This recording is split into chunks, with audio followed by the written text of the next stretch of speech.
At 10 o'clock, we're looking live at the Arkansas River in Tulsa. A dark and quiet scene this evening, a far cry from hours ago when dozens of rescue crews were looking for 3 fishermen. Investigators say 4 friends went to the river early this morning. One of them started noodling. When he began to struggle, a friend went in after him, and eventually a third. All 3 drowned. The victims are identified as Troy George, Connor Norvell, and Eric Harris. The 3 attended the Tulsa Welding School. The drownings happened just below the Zinc Dam near 31st Street in Riverside. City leaders say it's a tragic reminder of just how dangerous that dam can be. 2 News reporter Liz Bryant begins our team coverage tonight. She spoke with a first responder tonight who saw that danger firsthand. Liz? Yes, a danger firsthand. Firefighters say once the current sucks you in, you can't get back up, no matter how great of swimmer you are. Now the dam is just behind me, and although darkness has fallen and it looks a lot quieter, a lot clearer here, there's a deadly tide behind me. It's what they normally use to fight fires with, but today the roles reverse. These Tulsa firefighters fight this rushing water to look for the bodies of these 3 men. It's nowhere to be in. It's nowhere to be around inside the water. They call the hydraulic action of that low water dam a killing machine, a drowning machine for a reason. Dan Newberry and his fellow fighters at Engine 29 found the 3rd final body. It's of Eric Harris. They discovered him among these large rocks in the middle of the Arkansas River. That situation was an intensive search where we took almost 20 firefighters and put us shoulder to shoulder and walked a mile in the river. And then we walked a mile back. According to this man, the director of River Parks, you aren't allowed anywhere near this dam in the water. This sign tells you dangerous currents exist. Stay back 150 feet. He says the men went noodling right here on these fountains, which is too close. It is also in this roped off area.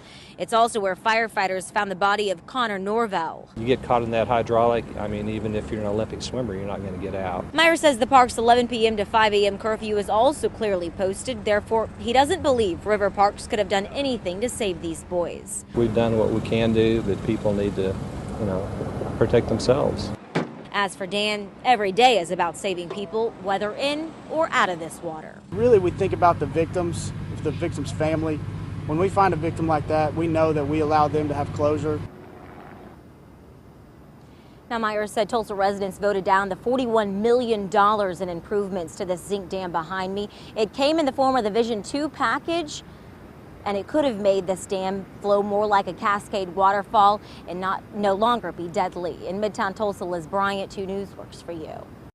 Liz, thanks. We are learning more tonight about Eric Harris, one of the 3 victims.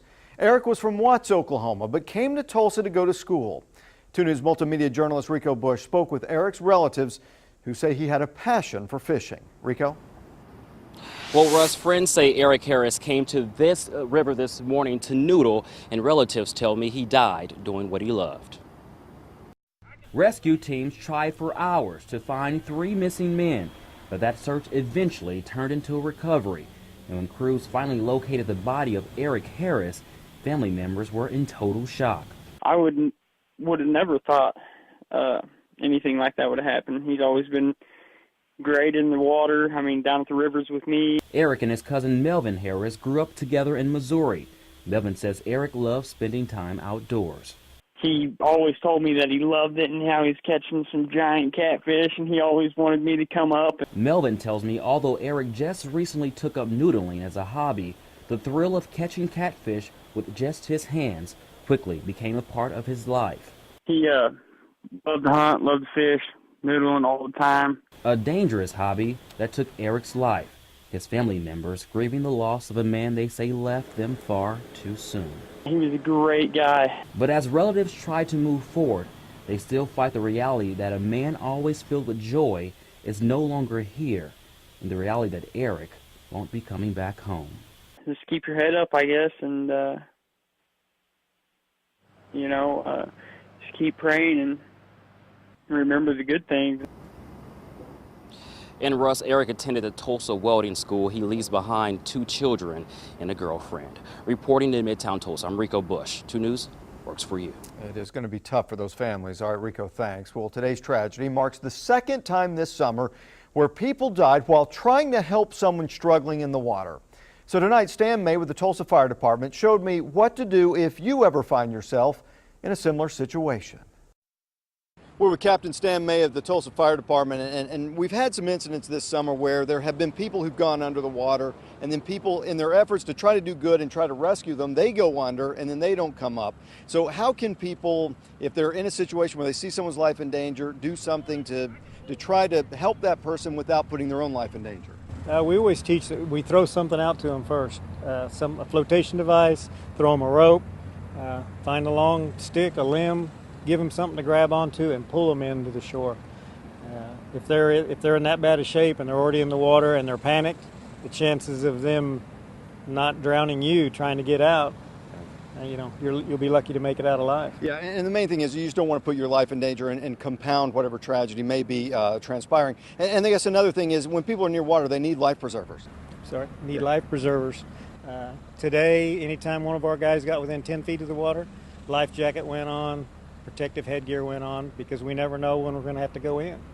And that's what we teach. We don't go in without those safety precautions. If you're going to be out doing something like hand fishing or regular fishing along the bank, not planning on going in the water, it's still not a bad idea to carry a life preserver along in case somebody does go in. It gives you something to toss to them. Yeah, I guess it's instinct to want to help, but you got to be careful how you do it. It's a dangerous game, and it very seldom comes out well. And Stan May told me that on average each year they lose 2 rescuers for every drowning victim, and that's exactly what happened in this case. Now, 2 News was first on the scene and first to alert you of today's drowning in the river. The next time news breaks, make sure that you have the 2 News mobile app on your phone to learn about it. You can download it in the iTunes Store or Google Play.